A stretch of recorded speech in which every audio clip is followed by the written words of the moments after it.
Billy Boulevard, Cigar Rant number 19. Confessions of a hip-hop hypocrite. One day in 1984, my mother came home from work. As she walked into the kitchen to check on her latchkey kid, she saw something that she never thought she would ever see. What she saw was her 12-year-old son, me, spinning in a circle on my back. In astonishment, she asked, "What are you doing?" My response, "I'm breaking." Now, she couldn't understand it. No relation whatsoever. She kind of chalked it up to youthful exuberance. Shortly after that, I was knee-deep into graffiti. Next, it was beatboxing, then it was DJing, and I was rapping. I was saturated by this art form that was just taking over every neighborhood on the East Coast.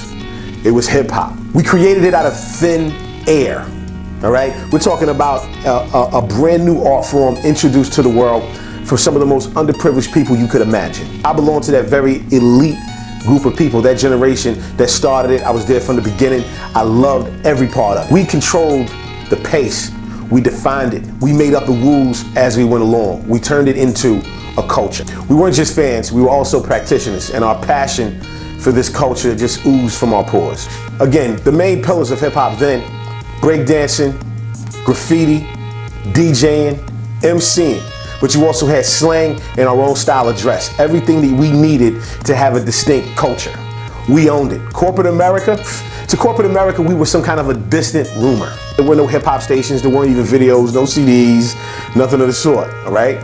We're talking about a situation where you could only experience hip hop at a park, at a party, your friend was a rapper, things of the sort. We experienced it from each other, organically happening right in front of us. Radio was limited to just a few R&B stations. They used to give us a little bit of light every now and then on the weekend. Not really too much, just a little bit of light on the weekend. Little Friday, Saturday mix. They despised us. R&B despised us. You know, we were kind of set off on our own. People just kind of hoped this whole thing was just going to go away. To the astonishment of many, you rarely heard a curse word. You certainly didn't hear women being disrespected on the regular. The music was, you know, just kind of had an upbeat kind of a party vibe. But soon we started making songs. We started reflecting our plight, showing how confused we were about the world, revealing our desires. We were giving the world our heart. We were vulnerable and we were just throwing it out there. Just like the dinosaurs, a meteorite smashed the earth and destroyed everything. It decimated it. That meteorite, crack. We lost our innocence. The music started to reflect that. The fouler the subject, the better. It was a complete Darwinian struggle. The paper chase had never had such a pace, and we were willing to do anything to get it. And the music reflected it. In many ways, hip-hop was the soundtrack to our own self-destruction. Corporate America started to take notice. The next thing you know, we got rappers selling fried chicken, soda, malt liquor, anything they can to get a buck. So, being a grown man, well-traveled, educated, I've evolved, I've changed greatly. My taste have changed greatly as well. But I have to admit, I can no longer even recognize hip hop. It no longer sounds slick. It doesn't even sound intelligent to me anymore.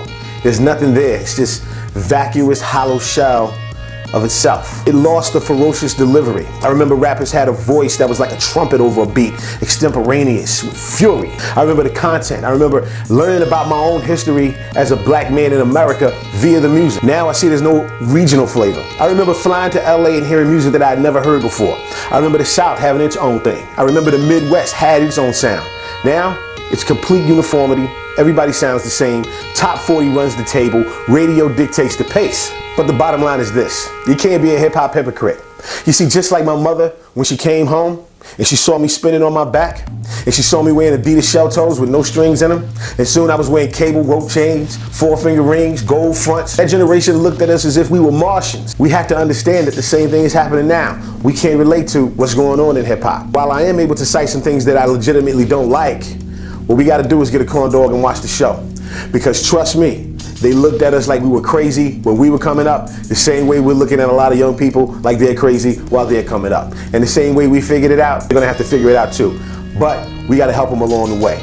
Just remember, don't be a hip-hop hypocrite. We did some crazy things back in the days, and these kids are no different. Billy Boulevard, ease up.